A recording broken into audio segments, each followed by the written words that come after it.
விவசாயி வெட்டி கொல்லப்பட்ட சம்பவத்தில் பஞ்சாயத்து துணைத் தலைவர் உள்ளிட்ட 4 பேரை போலீசார் கைது செய்தனர்.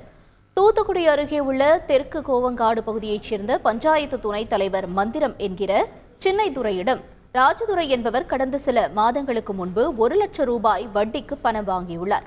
அவரால் பணத்தை திருப்பிக் கொடுக்க முடியாத சூழல் ஏற்பட்ட நிலையில் கடந்த சில நாட்களுக்கு முன்பு சின்னதுரை அடியாட்களுடன் சென்று பணத்தை திருப்பி கேட்டு தகராறு செய்ததாக கூறப்படுகிறது. அப்போது அங்கு வந்த ராஜதுரையின் உறவினர் பால்துரை சமாதானப்படுத்தியுள்ளார். ஆனால் கந்து வட்டி குறித்து மாவட்ட காவல் கண்காணிப்பாளர் அலுவலகம் மற்றும் சாயர்புரம் காவல் நிலையத்தில் பால்துரை புகார் அளித்துள்ளார். இதனால் ஆத்திரமடைந்த சின்னதுரை தனது கூட்டாளிகளுடன் சேர்ந்து பால்துரையை ஓட ஓட வெட்டி கொலை செய்துள்ளார். இதில் பால்துரை உயிரிழந்தார். இதனையடுத்து போலீசார் சின்னதுரை, ராஜேஷ், கதிர்வேல், கணேசன் ஆகிய 4 பேரையும் கைது செய்து விசாரித்து வருகின்றனர். செய்திகளை உடனுக்குடன் தெரிந்து கொள்ள உடனே சப்ஸ்கிரைப் பண்ணுங்க.